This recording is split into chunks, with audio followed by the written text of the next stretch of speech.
Morph slash Phantasmal Image to support those. And the Diagraph Captains. And the Diagraph Captain, yeah. So there's no touching of counter magic in the sideboard here. No. I think that I would be willing to bet that Zombies has a really good shot here with this, largely because it looks like they've got a very fast clock, and the opponent's deck has only 3 Whip Flare, 2 Zenith to take things, to slow things down. There's no reanimation of Elish Norn going on over here, so it really has to just kind of overpower very quickly. Wormcoil getting out on turn 4, is that the earliest they can get out a Wormcoil? See, on my side, I actually think I'd like to be the Heartless combo side in this matchup. They have most of their... it's not so much of a combo deck. They play out, 3 Wormcoil, 3 Solemn, 3 Olivia Voldar, and 2 Consecrated Sphinx. In a lot of ways, they play like a Rams deck whenever they draw Heartless Summoning. And he has 3 Spellskite in the main that his general goal is probably just to hang around for a little while and then eventually put his pieces together, as long as he doesn't get rolled over. That sounds like something you'd like to do. Come on up. I'll get you registered. Sign-ups for the 3 o'clock. So Quan Nguyen with Heartless combo. Adam Dickerson with Black Blue Zombies. That is $30 for the team. You get 8 packs to build 2 decks. Now remember, you can join us on Twitter. If you look at your lower left, the hashtag to join the conversation for this event is SCGSAC. And you can also direct comments to us directly at SCG Live. While Matthias and I both have our own Twitter handles, and you can see those between matches, the one to get both of us for this event is at SCG Live. So if you want to direct it there, that's the best way to try to reach us collectively.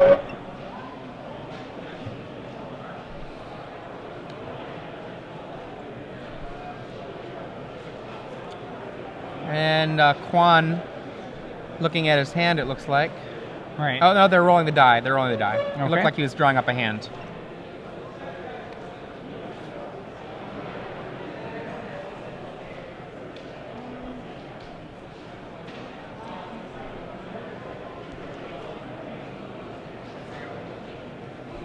Okay.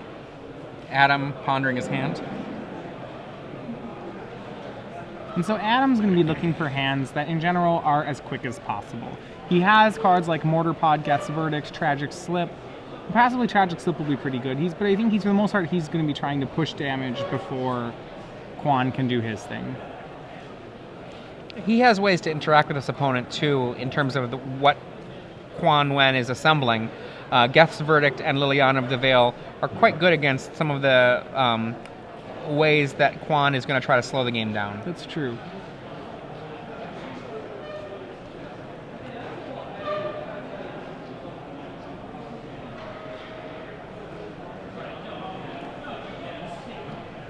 Alright, so we have a Swamp, starting Adam Dickinson, winning both of them on 7-card hands, Adam winning the die roll. None of his 4 8 1-drops, or 10 1-drops on turn 1 has got it. No on turn 2, but most of those are images. Quan has got to be very happy that you see no action on the first 2 turns out of Adam. Well, he might actually think that, because they don't have each other's deck lists, he might think he's playing against Black-Blue control right now. At this point, I would say that. Adam probably is keeping the hand on the back of something like Geralf's Messenger, which will quickly teach Quan that he's not playing against that. And Quan hasn't had any opportunities now to play a spell that would have changed his opinion. Still no plays from Dickerson. Possibly he's fearing Mana Leak out of the deck.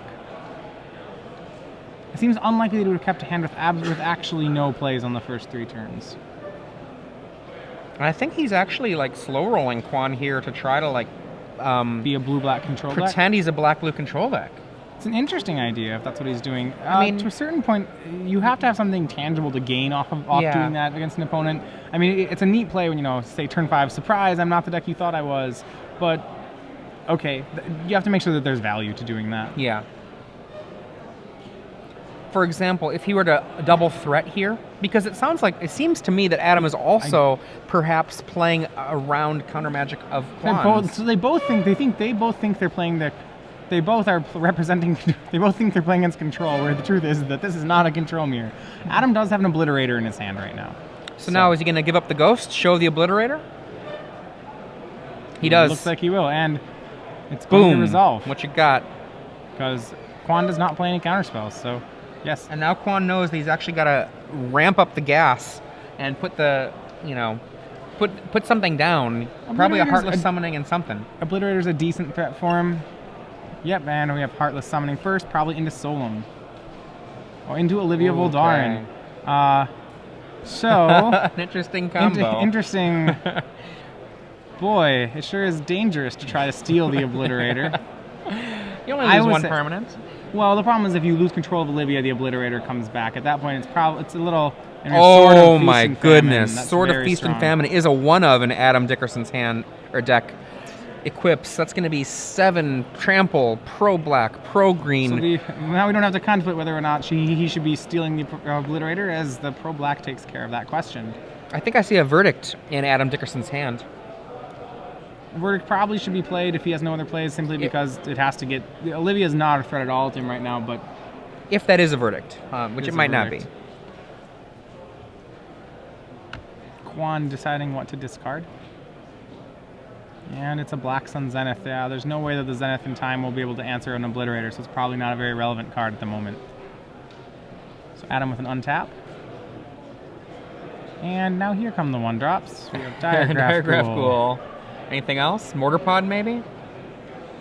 Everybody dead. Verdict. The Verdict it said, so Quan will go drop to 12, losing his legendary vampire. Next turn, one of Quan's best plays is to lay a Wormcoil Engine. Wormcoil Engine, well, yes, Wormcoil Engine would be a very good draw right now, but he's that a Ponder? So, he has a Priest of Urbrask in that top 3, which he certainly will not be keeping. So that's not actually... I don't actually want to draw the card. Well, actually, it is somewhat of it is Dark Ritual here. Yeah. Red. Red Ritual.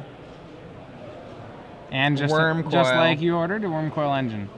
So he will still have to keep... The problem, Quan will have to watch his hand size, is it will keep going down by 1 every turn. He can't actually ever block this Obliterator. I mean, he's allowed to, but that's not wise at all. Usually when you block something with a Wormcoil Engine, you feel pretty excited, but Obliterator... Obliterator's one of the few you don't want to. Particularly because, okay, yeah, you've killed my Obliterator, and your hand gets hit, and you lose practically all permanents. All right, yeah, so life total goes down to 11. Quan will get 2 worms, which is an interesting play insofar that now with Quan's 2/2/2 worm tokens, putting the Death Touch worm in front of the Obliterator no longer seems like... It doesn't seem that terrible anymore. I mean, I'm not excited about it, but it's not terrible. I'm assuming we're waiting for Quan to get some worm tokens. I'm really hoping for the Yo MTG taps worm tokens. Oh, just dice. Black die, white die. Yep. They're both 2/2s, remember, which actually works out in Quan's favor here in a certain way. Are you ready, says Adam? Okay, untap. Adam has very few ways to choose which one to kill, so if Quan wants to trade the Death Touch one with the Obliterator, which he likely will do, that'll probably succeed. Quan will trade 2 land. No, actually, at that point, he probably trades a land and the worm for There we go. There we go. Joey and Joe. Image Probably the Obliterator, but remember, Image can't pick up a Sword of War, Feast and Famine.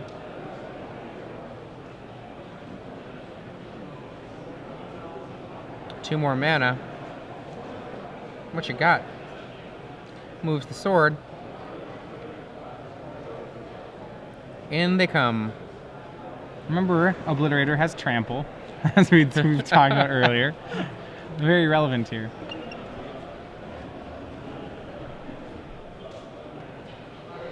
Well, Quan probably needs to win combo off next turn. The question is if Quan can find a line that buys himself 2 draws instead of 1. I really think that Adam made a really grievous error when he, when he cast the second Verdict. The worm, as a single worm, was actually not very valuable.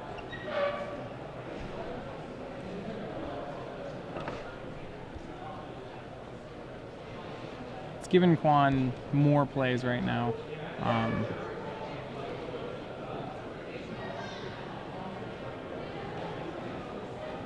I believe at this point he just chumps the life token to the sorted diagraph pool and takes 5, drops to 8. It probably gives him a lot of ways to maybe buy 2 turns out of it. You want to say the Death Touch token is the only thing that can interact with the Obliterator how you'd like it to.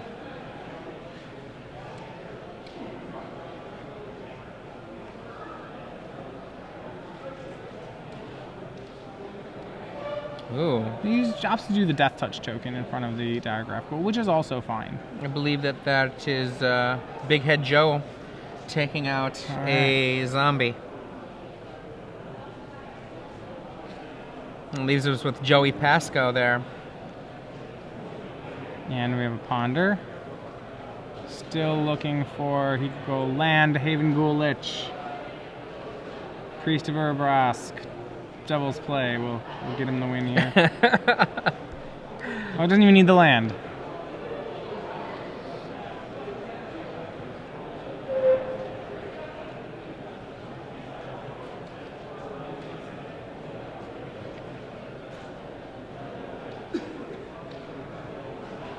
Still debating on the Ponder, and he's opting to shuffle. That's good news for Adam. So it likely means Quan is still digging for at least one of the pieces for his combo and doesn't find it in the top 3 cards.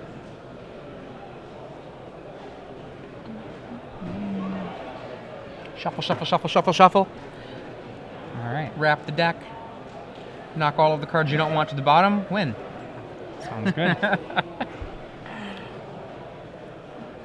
Even moving that sort of Feast and Famine off of the Worm Coil, Off of the Obliterator. Off of the Obliterator, pardon me. I would have liked to have hit your opponent's hand for a little bit. With a combo deck, when you have as many cards as Nguyen happens to have right now, Nguyen's combo focuses on having a few combinations of cards together. Another Worm Coil engine. So -1 card is not the most relevant. -1 isn't, but the subsequent turn, Yeah. I mean... So I think this is the situation where we really wish that we had the Death Touch. I really wish we still had the Death Touch Worm.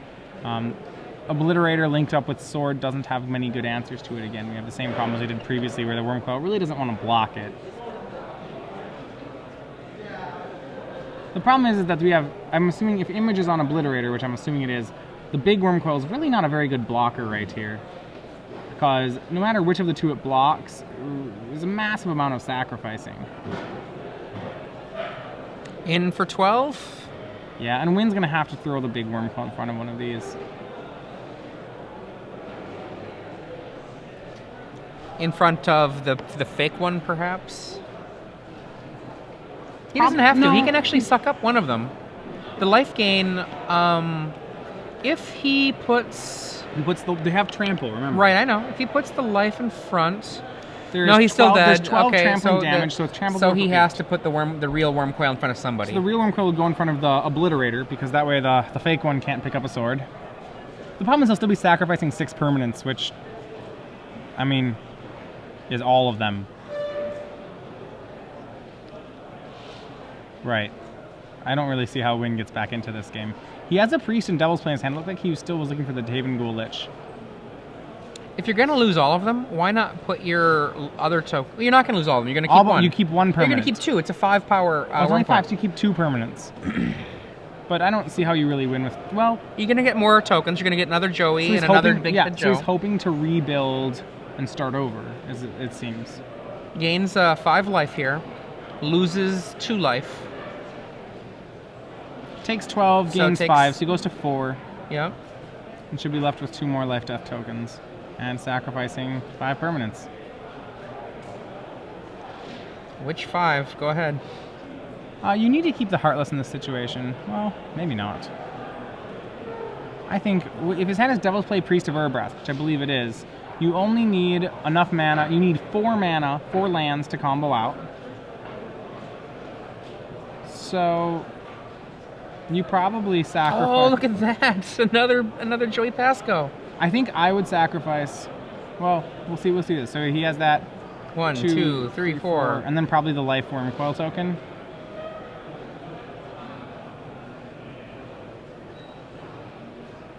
What's the 5th thing he's sacrificing? can't sacrifice that.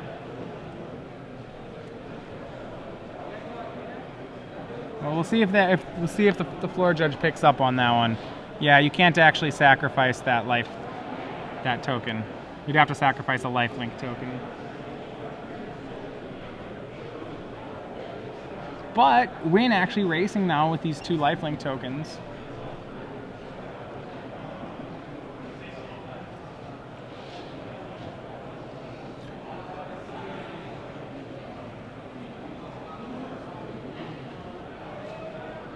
Another land for Quan Nguyen.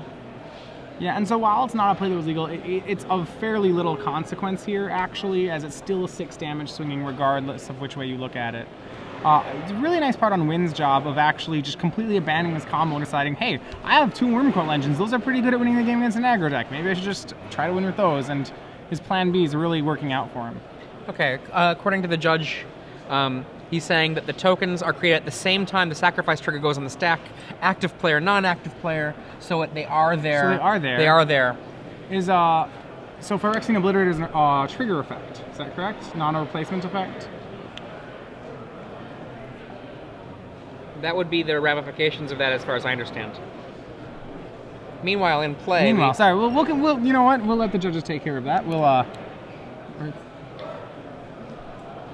Okay, so yeah, it's not a replacement effect. So excellent job by the judge. They use whenever in Obliterator.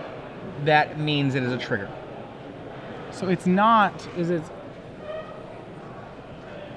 So it's not Negator, if you correct me if I'm wrong, is a replacement effect. I honestly don't remember. In with the 1 remaining life token, Spellskite is out there to help prevent things from going wrong. We've got a sort of Feast and Famine and 6 mana on Adam Dickerson's side. Yeah, life totals are not 20 and 4. I believe Dickerson is down to 2 life here, but I could be corrected. I could be wrong on that. Another priest. There's a Priest of Urabrosk in Nguyen's hand. It's possible he runs Priest out just as a 2/1, and he does. What a turn of events here. Again, looking really good for Dickerson. He seems to be not sure what he's sitting on. Probably he's drawing more of the control aspect of his deck. I feel like he's overloading. There we go. 28 to 2. Yeah, so it is 2 life for Dickerson.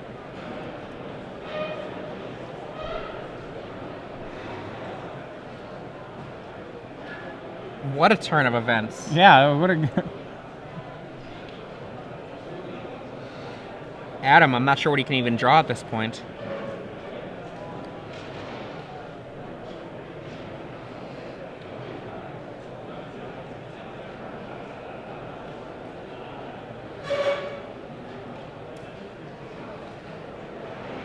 Yeah. All right, and Quan Nguyen taking the first match of surprising turnaround after killing an Obliterator with a Wormcoil engine, sacrificing 5 permanents, and then proceeding to win the game off that board state.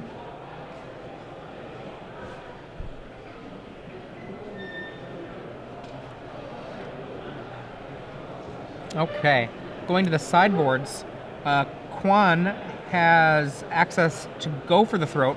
Seems like a great card against zombies. Not sure if I see much else in there that's particularly exciting. Surgical Extraction is a way to fight against cards like Geralf's Messenger and Gravecrawler, but I would only probably bring those in if I was lacking other cards that were reasonable.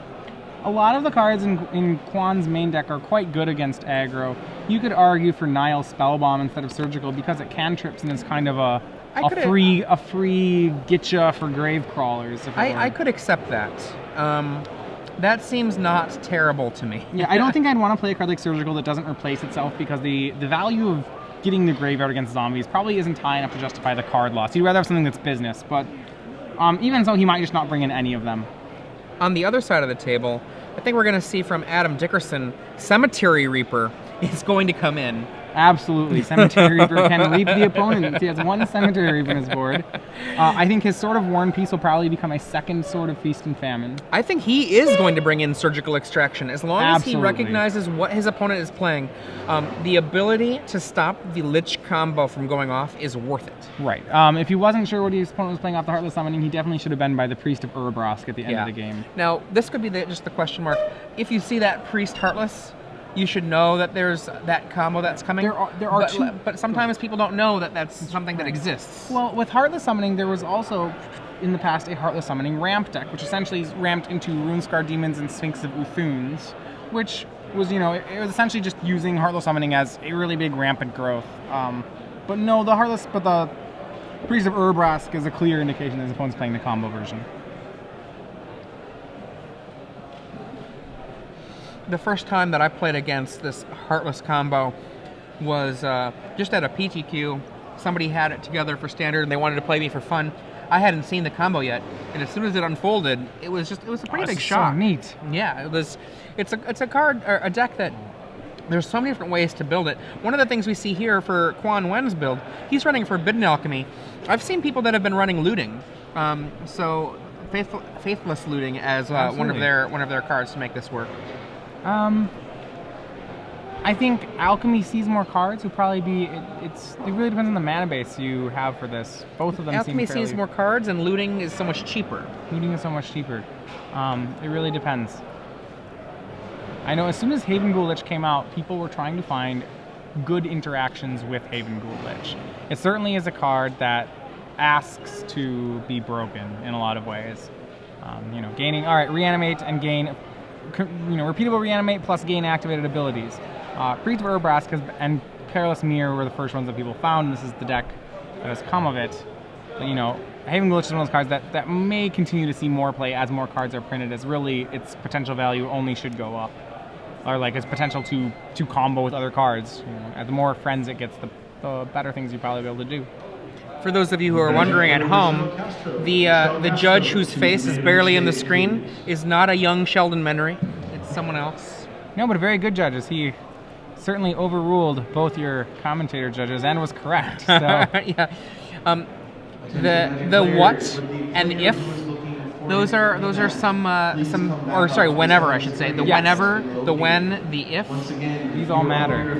Those are particular words that let you know about the concept of the trigger happening, not replacement. Replacement is marked on cards by instead, amongst other words.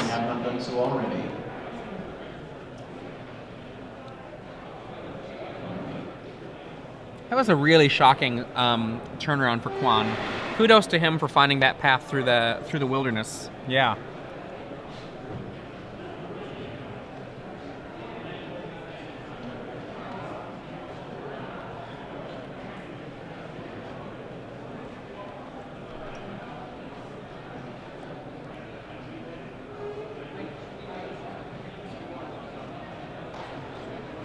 Okay, looks like we see some contemplation of the hand.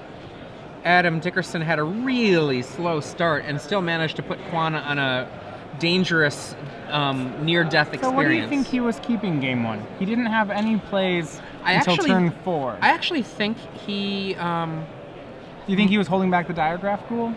I think he was. I think he did not have the turn 1 Diagraph Ghoul. I think on turn 2, I believe that he was on the play.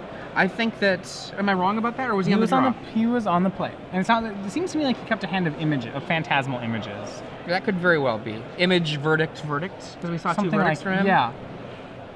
Image, verdict, land, obliterator is 6 cards. Maybe a 7th land, another land then. Yeah. 3 lands. Adam going to 6 on the play right now. Not really happy about it. Probably feels like after being so close in the first game.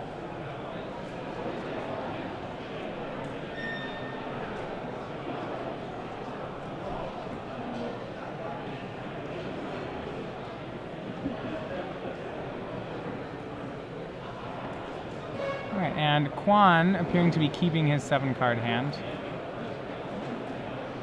It seems like we got a couple of Adam Dickerson fans out there. So Definitely. for those of you who know Adam Dickerson, we understand it probably was pretty sad to see that turn of events, but as they say in the old school days of Magic, that is the game of Magic.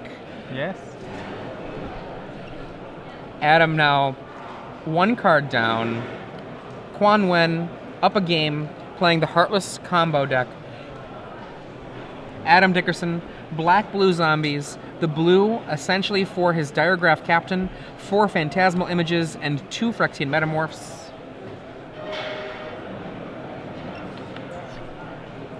He's actually almost a 5-color zombie list because he does have Active Aggression and Corrosive Gale. I'm sure he has every intention of paying the mana cost. If he got some Marrow Shards in there, he could go the whole 5-color the action. whole thing. Well, actually, you know, we did see Porcelain Legionnaire in our last Zombies sideboard. And we see a turn 1 Diregraph Ghoul. This is more the speed that Adam wants to be going at. Right. Especially now that he knows the matchup. He's hoping Quan, an early Spellskite, if he has it, would be great against this deck, actually. It's worth noting Adam is on 5 cards. So that was not a single mulligan, but a double mulligan. Oh, okay. So for those of you who are on our Twitter feed who've been cheering on Adam, you know, he's got an uphill battle, but he just got the way to start with that got the turn, 1-drop he wants. It does look turn like 1 2-drop. It does look like Quan has a Spellskite, which will really put a damper on things for him. Hopefully Adam has a Verdict effect for it. Or an Edict effect, I suppose. Verdict is a...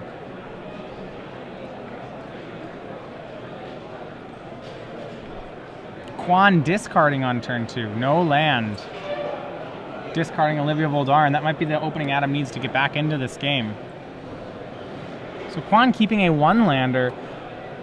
You have to think what would make Quan keep a 1-lander, and you know, my guess would be there that, we go. Turn 2 Quan, Heartless Summoning. Quan probably has the entire combo in his hand. And look at that. Turn 2 Heartless Summoning into Spellskite. Spellskite 0-3. And he has 2 Solemns, so really all he needed was that second land, and now we can just go. That makes a lot more sense. Quan not worrying about trial. And then the tragic slip, the 0-3 Spellskite is so much smaller than the 0-4 Spellskite. Boy. But Adam's still on 1 land in a really rough spot.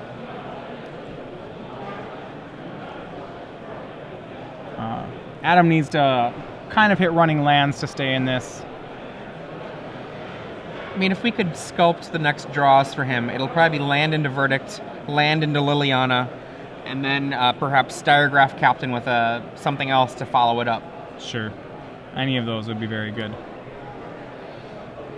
Oh, Surgical. And he's Surgicling the Olivia.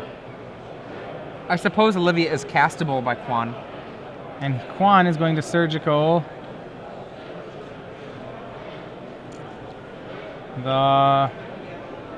we can't Surgical yet. The judge will let him know that Quan's not allowed to Surgical the Surgical yet. Go for the throat. Solemn. Heartless Summoning and Surgical. So actually none of the combo pieces for Quan. Presumably he drew the second Heartless Summoning. Now, one of the questions is it advantageous for Quan to play the second Heartless Summoning? It does let him play both his Solemns cycle his Solemns for 0 and get lands off them, which is a neat play. Well, what is he going to go up into after he does that? Presumably what it would let him do is just very explosively play everything he draws from that point. And he will draw 2 cards. He will draw 2 cards. So it does mean when he plays 2 summonings in play, nothing will really show up to the board dead as a result. It seems likely that he'll actually play out the second summoning.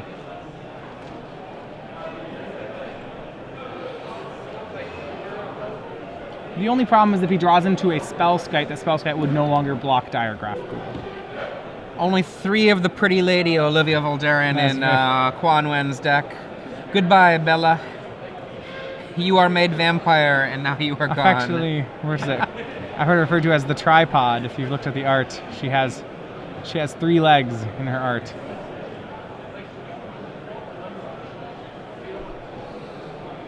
Judge Mike to the stage, please. Judge Mike to the stage.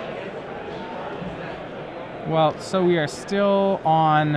I believe we are now about to get to Quan's Quan's going to get to draw a his card own here. surgical extraction. Or he's doing it during Quan's draw step with the...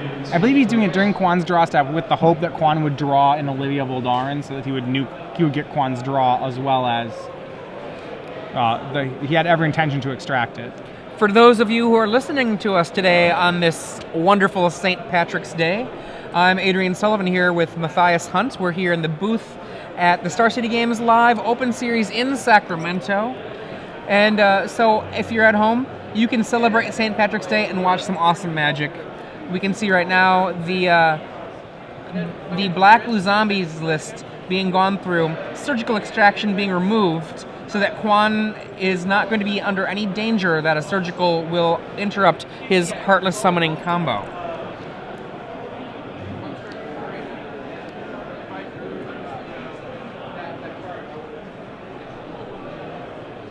Obliterator, Tragic Slip, Phantasmal Image, and Geth's Verdict. That's a pretty tall order for what Dickerson needs to get back into this. None of those cards. The Verdict is the only relevant card right now. Dickerson's going to need to draw a lot of lands to get back into this.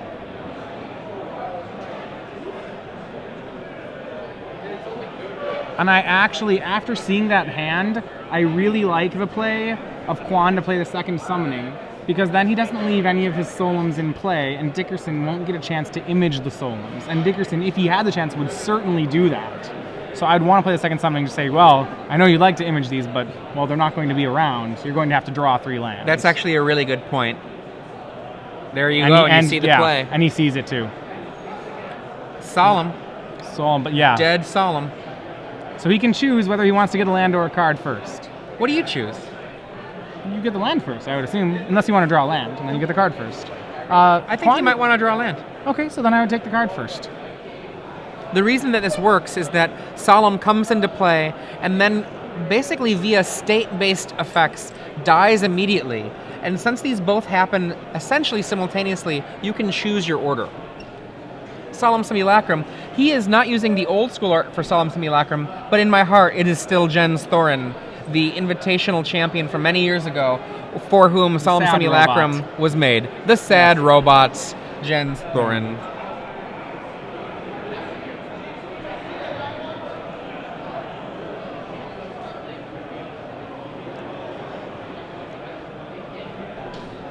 So getting an island at the first one, and you notice that Quan has a very, very strong interaction on his next turn.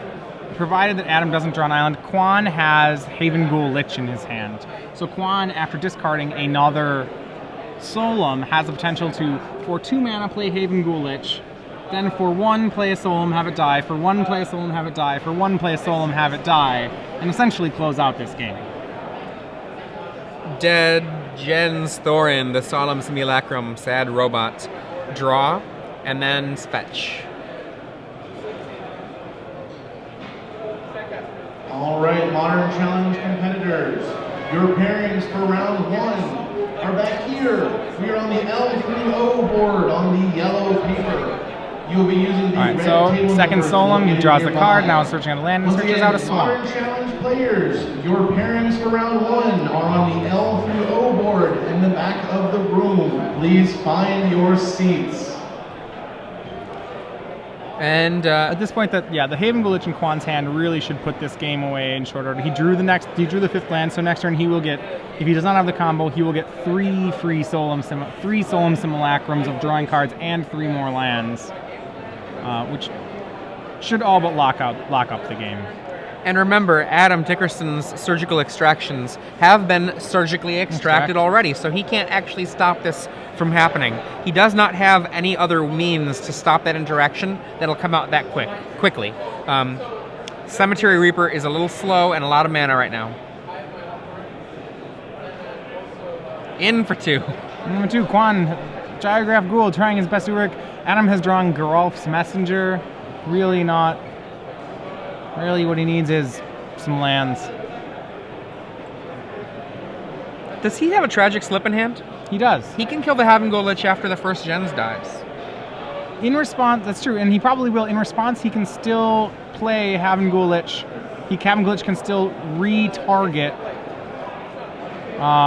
both Oh, very nice. Well, about that. That was very clever. So, Quan Nguyen reanimates a Spellskite, thus preventing that any eventuality tragic slips from that taking we saw. place. Yeah. Oh, tragic slip. Oh yeah, Quan in full command of this game now that his engine is online. Essentially, what's going to need to happen here is that Quan is going to have to attack the judge at the table. Yeah. Or there's very. I'm not sure there's any way out of this you know. game.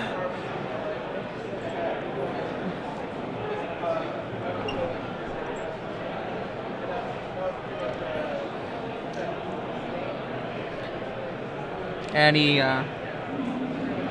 both these players currently undefeated. One of them, most likely Adam Dickerson. Sorry, Adam Dickerson fans out there. Most likely to be knocked down a notch.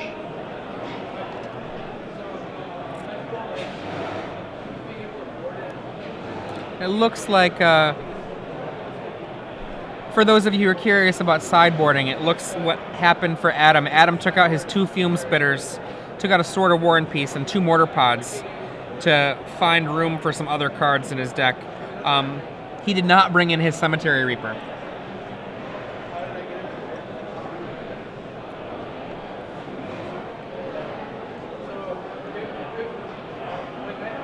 And at this point, I think Quan's next. Yeah, he's conceding. As Quan threatens to untap and draw 7 cards and get 7 lands into play. It's not really very